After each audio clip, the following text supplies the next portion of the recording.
एक टॉपिक है दोस्तों जिसके बारे में बात करना बहुत ज़्यादा ज़रूरी है, क्योंकि बहुत सारे मैसेजेस मुझे अभी तक मिल चुके हैं। मतलब जो मैंने पढ़े हैं वो 10-12 होंगे, बट हो सकता है कि 50-60-100 लोगों ने मुझे शायद वो मैसेज कर दिया हो कि सर जो बड़ौदा ने वैकेंसीज़ विड्रॉ कर ली, आपने उसके बारे में कुछ नहीं बोला। क्यों? क्या आपको सिर्फ अपना बिजनेस करना है, आपको सिर्फ पैसे कमाने हैं, इसलिए आप ऐसा कर रहे हो? क्या आपको स्टूडेंट्स का दर्द नहीं दिखता? दोस्तों एक चीज़ मैं आप लोगों को यहाँ पर समझाना चाहता हूँ। इस चीज़ को अगर आप समझ जाओ बहुत अच्छी बात है। मुझे पता है इस वॉइस मैसेज को जो भी पूरा सुनेगा, आधे लोग अपोज ही करेंगे हमेशा, लेकिन जो मुझे पिछले 2 साल 2.5 साल 3 साल से फॉलो कर रहे हैं उनको ये चीज़ पता है कि कभी भी अंकुश लांबा ये सब चीज़ों के बारे में नहीं बोलता, कभी भी नहीं बोलता। ना जब मैं तैयारी कर रहा था तब मैं बोलता था। दोस्तों उस समय तो मैं तैयारी कर रहा था ना, आप मेरी पुरानी वीडियोस खोलकर देख लो यार। उस समय तो मैं तैयारी कर रहा था, मैं खुद भी एक स्टूडेंट हुआ करता था। मेरे कोई पेड कोर्सेज नहीं हुआ करते थे उस समय, मैं एक स्टूडेंट था। बट उस समय भी मैं क्या बोलता था आप लोगों को, यार हमको पढ़ना है, हमको सिलेक्शन लेना है, हमको ये सब चीज़ों के पीछे नहीं जाना चाहिए। कर दिया यार किसी ने, अगर मतलब वैकेंसी हटा दी, हम उस चीज़ के पीछे पड़े रहेंगे, हमारा कितना समय बर्बाद होगा। टाइम इज़ मनी दोस्तों, समझते क्यों नहीं हो? टाइम जो है ना, जब मैंने इंस्टाग्राम का चैनल बनाया था, पता नहीं आप में से तो बहुत कम लोगों ने ही फॉलो किया है। उसको फॉलो करोगे तो शायद आपको बहुत सारी चीज़ें सीखने को मिले वहाँ पर। अभी तो मैंने सिर्फ एक ही पोस्ट किया था, मैंने सिर्फ एक ही पोस्ट किया था वहाँ पर टाइम को लेकर, कि जो समय है ना उसके पास इतना समय नहीं है कि वो आपको दोबारा समय दे सके। जिसने भी देखा है, आप इस बात को अगर समझते हो, समय के पास भी इतना समय नहीं है कि वो आपको दोबारा समय दे सके। इस बात की गहराई को समझिए दोस्तों। आप उस समय ये सोच रहे होगे कि यार वैकेंसी विड्रॉ हो गई, अगर वो नहीं होती तो हम सिलेक्शन ले लेते। पर आप क्या सोच रहे हो, आप क्योंकि ये मुद्दा अभी का नहीं है, ये मुद्दा 10 दिन हो गए, अभी भी मुझे मैसेज आते हैं, अभी भी मुझे लोग बोलते हैं। मतलब 10 दिन से वो लोगों के दिमाग में यही चीज़ें चल रही है, वैकेंसी रिमूव हो गई, वैकेंसीज विड्रॉ हो गई, इसलिए हमारा सिलेक्शन नहीं हुआ। यार तो बैठे रहो फिर, या तो फिर आप बैठे रहो। बुरा लगेगा, मुझे पता है लगेगा यार। जब कोई चीज़ सच बोलता है ना, हमेशा जो सच होता है ना वो कड़वा ही होता है। कितना भी कड़वा लगे, अगर आप वो कड़वा घुट अंदर ले सकते हो ना अपने, तो ही आप लाइफ में आगे बढ़ोगे। आपको क्या लगता है कि हम ऐसी सिलेक्शन ले लिए, हमारे समय कुछ नहीं हुआ था, हमने ये सब चीज़ें नहीं फेस की हैं? भाई 6 वैकेंसी आई थी, 6 वैकेंसी क्लैरिकल में, फिर भी फॉर्म भर के बैठा था इस उम्मीद में कि हाँ पेपर निकल जाएगा। मैं तो वहाँ पर ये खड़े होकर नहीं बोल रहा था कि सरकार की ये गलती है कि सिर्फ 6 वैकेंसी निकाल रहे हैं। मेरा काम है पढ़ना। 6 आई है, मैं 6 के लिए तैयारी करूँगा। 6000 आएगी, मैं उसके लिए तैयारी करूँगा। बोलना आसान होता है, ये वही लोग करते हैं दोस्तों जो पढ़ना नहीं चाहते, जो चाहते हैं फ्री में सब कुछ हो जाए। जिनके अंदर मेहनत, मतलब जिनको ऐसा लगता है ना यार अगर हम काबिल हैं, 200 लोग इंटरव्यू देने के लिए अगर गए हैं ना, अगर मुझे ऐसा लगेगा ना कि यार मैं ही काबिल इंसान हूँ जो इस जॉब के काबिल है, मैं पूरे कॉन्फिडेंस के साथ वहाँ पर जाकर इंटरव्यू दूंगा, ये सोचकर कि हाँ मैं ही वो बंदा हूँ, बाकी 199 तो सिर्फ टाइम पास करने आए हैं। वो कॉन्फिडेंस चाहिए यार, फ़र्क नहीं पड़ता है। मैं बार बार आप लोगों को बोल चुका हूँ, ऐसे हज़ारों स्टूडेंट्स आपको मिलेंगे जो टॉपर होंगे, 90% वाले, 95%, 98% वाले। मैं कभी नहीं रहा, मैं एक 70% पाने वाला हमेशा से एक नालायक स्टूडेंट था, बैक बेंचर था, लास्ट बेंच में बैठ के टिफ़िन खाते रहता था हमेशा, क्लास में कभी ध्यान नहीं देता था मैं। मुझे फ़र्क नहीं पड़ता था कि वहाँ पर टीचर क्या पढ़ा रहे हैं, क्योंकि मुझे उस समय पढ़ाई की वैल्यू नहीं पता थी, मुझे अपनी कैपेबिलिटीज़ नहीं पता थी। मुझे ऐसा लगता था यही ज़िंदगी, एंजॉय करो, बस खाओ पियो ऐश करो, घूमो फिरो। जब समझ में आया कि लाइफ में करना क्या है, तब हमने एक डिसीजन लिया, ये हमको करना है, फिर चाहे कुछ भी हो जाए। और मैं ये 1000 बार आप लोगों को बता चुका हूँ, जो लोग शायद पूरे मैसेजेस मेरे सुनते होंगे, कि जो लोग बोलते हैं ना सर नींद बहुत आती है, यार मैं बहुत बार बता चुका हूँ, मेरे जितना ना शायद आप सोते होगे, शायद मैं बोलूँ अगर अपने कॉलेज टाइम की बात ना, मैं इतना सोता था, इतना, मतलब दिन के 24 घंटे में 12 घंटे मैं सिर्फ सोता था 12 घंटे। मुझे मतलब कुछ समय मिल जाए बस मैं सो जाता था। अपने रूम में घुसता था तो बुक्स सामने ओपन करके मैं उसके ऊपर सो जाता था, और रूम लॉक करके रूम लॉक करके मैं सोता था ताकि कोई भी आए खटखटाए तो मैं तुरंत उठ जाऊं, और घर वाले जब पूछते थे क्या कर रहा है, मैं बोलता था मैं पढ़ रहा हूँ। झूठ बोलता था, मैं पढ़ रहा हूँ, और मैं सोते रहता था। एग्ज़ाम के 4 दिन पहले बस मैं बैठकर जो पढ़ाई करता था, बस वो पढ़ाई कर करके जैसे तैसे ले दे के हम पास होते थे। और 60 63 63.20 मुझे आज भी याद है क्योंकि फॉर्म भरते रहता हूँ तो उसमें परसेंटेज डालने होते हैं। 63.20 ये मेरे परसेंट थे, मेरे पूरे जो एग्रीगेट बोलते हैं ना 4 सालों का एग्रीगेट, 63.20 ये मेरे परसेंट थे। इंजीनियरिंग में 65% के ऊपर फर्स्ट डिवीज़न होता है, मैं सेकेंड डिवीज़न था। मुझे कभी इस चीज़ का रिग्रेट नहीं हुआ कि यार मैं सेकंड डिवीज़न हूँ। मुझे कभी भी इस बात का, लोग मरते रहते थे फर्स्ट आने के लिए। क्या ही कर लोगे यार फर्स्ट आके, कोई फ़र्क नहीं पड़ेगा वहाँ पर फर्स्ट आके। जहाँ आपको मेहनत करनी है ना वहाँ पर मेहनत करो। आपको समझना पड़ेगा ये चीज़ कि वो सब चीज़ें ठीक है, ग्रेजुएशन ज़रूरत थी। प्राइवेट जॉब में अगर जाओगे तो आपको आपके परसेंटेज और ये सब चीज़ें शायद पूछी जाए। आजकल तो कोई नहीं पूछता। आजकल क्यों नहीं पूछते पता है दोस्तों? सब समझ चुके हैं यार कि रट के कोई भी 90% ला सकता है। जो टैलेंट होता है ना, जो दिमाग होता है ना, वो हर किसी के अंदर नहीं होता। 60% वाले के अंदर भी वो दिमाग हो सकता है, 40% वाले के अंदर भी दिमाग हो सकता है, ड्रॉप आउट के अंदर भी वो दिमाग हो सकता है। अब लोग ये नहीं देखते हैं कि आप कितने परसेंट वाले हो, आप 99% वाले हो तो ही आपको ये मिलेगा। कंपटीशन फाइट कर रहे हो कि नहीं, ये इस पर फर्क पड़ता है। सोचना आपको है दोस्तों। आप या तो बैठ करना यही सब मुझे कोई दिक्कत नहीं है दोस्तों ये सब चीज़ों को करने के लिए। बीच में ऐसे बहुत सारे केसेस आए थे, हैशटैग चलाएंगे और कैंपेन करेंगे, ये वो मुझे बहुत लोगों ने बोला, क्रिटिसाइज़ किया, गालियाँ दी। पीयर प्रेशर बोलते हैं ना, जो कि हाँ यार नहीं करूँगा तो ये लोग मतलब हर जगह, हर क्लास में, हर वीडियो में आकर ये बोलने लग गए थे, बॉयकॉट अंकुश लांबा, बॉयकॉट बैंकिंग क्रॉनिकल। मुझे बुरा लगा, क्यों यार, मैं तो अच्छा काम कर रहा हूँ, चलो बना देते हैं वीडियो।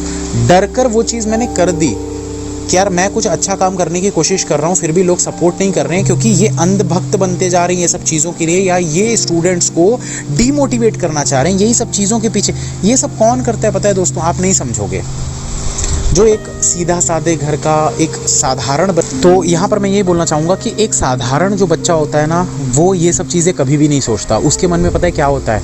उसके मन में, देखो एक चीज़ का पहले एग्जांपल दूंगा, उसके बाद मैं इसको कंटिन्यू करूँगा कि जब एक कोई इंसान डूब रहा होता है ना, पहले उसको अपने आप को बचाना होता है, उसके बाद ही वो किसी की हेल्प कर सकता है। डूबता हुआ इंसान किसी दूसरे की हेल्प करने के लिए जाएगा ना, तो दोनों इंसान डूब जाएंगे, कोई किसी की हेल्प नहीं कर पाएगा, दोनों ही मरेंगे।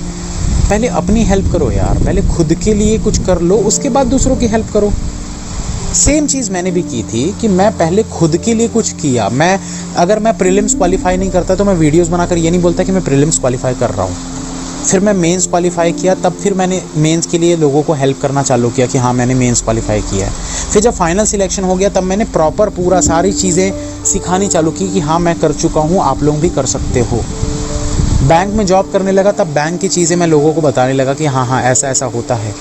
और बैंक की जॉब करने के बाद मैं लोगों को ये भी बोलता हूँ यार कि बैंक से अच्छा इंश्योरेंस है। अगर आपको इंश्योरेंस सेक्टर का फ़ायदा मिलता है ना तो बैंक में कभी मत जाना। मैं कभी ये नहीं बोलूँगा कि आप बैंक में जाओ, प्रेफरेंस हमेशा अच्छी चीज़ों को देनी चाहिए। मैं वहाँ पर काम कर चुका हूँ, मुझे पता है। इंश्योरेंस में मौका बहुत कम लोगों को मिलता है, लेकिन जिसको मौका मिल गया ना, मतलब समझ लो उसकी ज़िंदगी एक नंबर है, पूरी लाइफ ज़बरदस्त है। बैंक में ऐसा नहीं है। और बैंक में SBI PO अगर बन गए तो मतलब लाइफ पूरी, आप मतलब समझ लो सिर्फ काम ही काम करना है और कुछ नहीं करना है। पर्सनल आपका कुछ भी नहीं बचेगा। अगर आपको नहीं यकीन आता है ना दोस्तों, मैं एक स्टूडेंट का यहाँ पर स्क्रीनशॉट आपको भेजने को तैयार हूँ। आपने सुना होगा उस स्टूडेंट का नाम, हालांकि मैं नाम शेयर नहीं करूँगा। रेलवे की जॉब छोड़कर SBI PO उसने सिलेक्ट कर लिया। मैंने बहुत मना किया था उस समय, कर लिया, लेकिन अब परेशान है, बोल रहा है सर निकलना है यहाँ से। NIACL का शायद अभी आया है, या NICL जिसका भी आया है AO का, वो तैयारी करना चाह रहा है। एक्सपीरियंस से मैं बोलता हूँ, उस समय ना लोगों को लगता है सर हमको गलत सलाह दे रहे हैं। यार मैं गलत सलाह क्यों दूंगा? मुझे कोई फ़ायदा है क्या? मुझे कोई बेनिफिट है उस चीज़ में? आप सोचिए। जो लोग समझते हैं दोस्तों वो लोग मानते हैं। कुछ लोगों को लगता है कि लोग अंधभक्त बन रहे हैं, बस अंकुश लांबा करते रहते हैं। दोस्तों मैं सही गाइडेंस देता हूँ, इसलिए वो मानते हैं। अगर मैं गलत गाइडेंस दूंगा ना तो आप भी होशियार हो, आप कोई बेवकूफ़ इंसान नहीं हो। 1 महीने 2 महीने 3 महीने में आपको भी समझ में आ जाएगा कि यार ये बंदा गलत गाइडेंस दे रहा है। जो लोग फॉलो कर रहे हैं, जिनको फ़ायदा मिल रहा है, उनको समझ में आ रहा है कि हाँ सर जो बोल रहे हैं सही है, एक्सपीरियंस से बोल रहे हैं और ये चीज़ का फ़ायदा हमको मिलता है। पेशेंस रखना है बस, 100% फॉलो करो, पेशेंस रखो, डेफिनेटली आपको फ़ायदा मिलेगा। सक्सेस मिलेगी, गारंटी है मेरी। इतने जुनून से जो मैं यहाँ पर 5 लोगों को लेकर आ रहा हूँ और बोल रहा हूँ पीओ बनाकर छोड़ूंगा, कैसे? कोई भी रैंडम ऐसे 5 स्टूडेंट्स को उठा रहा हूँ, नो डाउट। कुछ लोग बोलते हैं कि सर आप तो उन स्टूडेंट्स को उठा रहे हो जो होशियार नहीं है, टैलेंटेड हैं। होशियार और टैलेंटेड में फ़र्क होता है। टैलेंट है ना अगर किसी के अंदर, फिर उसका 60% आ रहा हो, चाहे उसका प्रीलिम्स क्वालिफाई हो रहा हो या नहीं हो रहा हो जाएगा। मैं करवाऊंगा, मेरी गारंटी, मेरी जवाबदारी है, मैं करवा के दिखाऊंगा। प्रॉपर गाइडेंस होना चाहिए, सही तरीका होना चाहिए, उस तरीके को फॉलो करो ना यार। अगर वही नहीं करोगे आप और बोलोगे कि नहीं हो रहा, ज़िंदगी भर बैठे रहोगे। फिर तो सोचना आपको है दोस्तों। मुझे कुछ नहीं मिलेगा ये सब चीज़ों से। मैं यहाँ पर रात को 2-2 बजे, 1-1, 2-2, 3-3 बजे मैं आप लोगों के लिए वॉइस मैसेजेस बनाता हूँ। इससे मुझे कुछ नहीं मिलता है ना। इस वॉइस मैसेजेस का कोई मोनेटाइजेशन है कि बीच में एड्स चल रहे हैं तो चलो भाई कुछ थोड़े बहुत पैसे बन जाएंगे महीने के, नहीं। इन वॉइस मैसेजेस का कोई ये भी नहीं है कि भैया यहाँ पर टेलीग्राम पे फॉलोअर्स बढ़ जाएंगे वॉइस मैसेज सुन के, नहीं। उल्टा लोग भाग जाते हैं सुन के, क्योंकि जो लोग नेगेटिव पर्सन होते हैं ना, अरे यार बकवास करते रहता है, हर रात को 2 बजे आ जाता है और कुछ भी बकवास करता है, ऐसे लोग होते हैं। मैंने सुना है बहुत लोग आके बोलते हैं, अरे क्या सर रात को 2 बजे बकवास करते रहते हो आप, हम तो आए थे चैनल पे पढ़ने के लिए लेकिन आप बकवास करते, चले जाते हैं बहुत लोग। अगर मैं आप लोगों को दिखाऊं दोस्तों, आज की डेट पर ना जितने लोग छोड़कर गए ना इस चैनल को, अगर वो नहीं गए होते ना तो आज की डेट पे 5 लाख से ज़्यादा का ये चैनल था।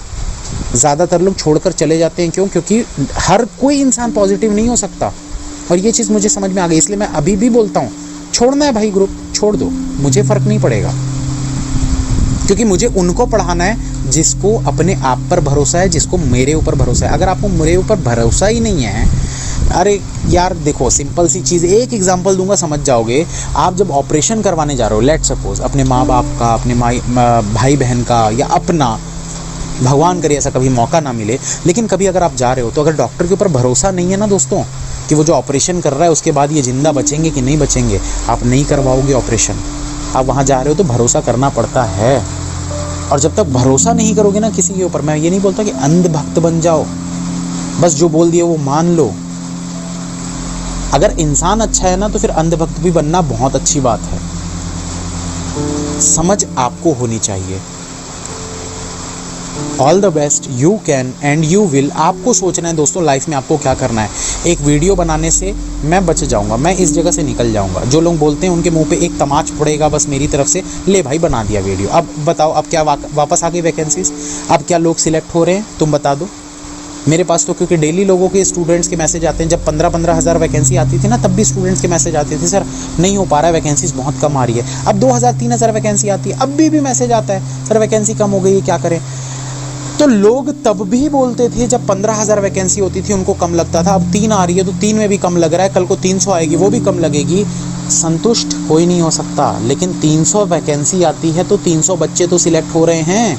उन 300 में आने का क्यों नहीं सोचते हो? काफ़ी लोग बोलते हैं कि आप तो सिर्फ स्टूडेंट्स को डीमोटिवेट करते हो। डीमोटिवेट भी नहीं, लूट रहे हो ये बोल के कि 300 वैकेंसी है, तुमको तो सिर्फ एक चाहिए। तो इसमें गलत क्या बोल रहा हूँ भाई? या तो आप शायद उस एक के केपेबल नहीं हो, अपने आप को उस लायक नहीं समझते हो कि हम उस 300 लोगों के अंदर किसी एक में आ सकते हैं। नहीं कर सकते हो, नहीं मानते हो अपने आप को कि हम इतने केपेबल हैं, छोड़ दो। मैंने जस्ट एग्जांपल दिया था थोड़ी देर पहले, भाई 6 वैकेंसी आई थी ना, तब भी मुझे ऐसा लग रहा था ये 6 में एक तो मैं ही हूँ, मुझे एक ही चाहिए। मुझे 6 से क्या करना है, मुझे एक चाहिए। 6 हो, 60 हो, 6 लाख हो, मुझे फ़र्क नहीं पड़ता। मुझे पेपर देना है, अपना 100% देना है। नहीं हुआ सिलेक्शन, नहीं हुआ, क्या बात है, कोई दिक्कत नहीं है। अगले साल फिर से पेपर दिए, 83 वैकेंसीज थी, सिर्फ 83 वैकेंसी पूरे स्टेट में, हो गया सिलेक्शन।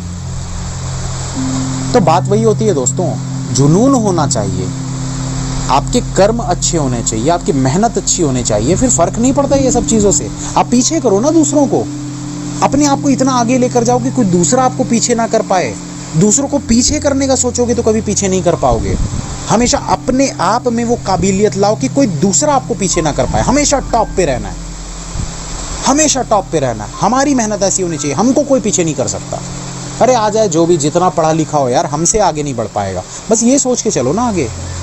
गिरोगे, पर गिरोगे तभी उठोगे, अगर गिरोगे ही नहीं तो कभी उठ भी नहीं पाओगे। फिर से बोलूंगा, all the best, you can and you will, अगर आप चाहो तो।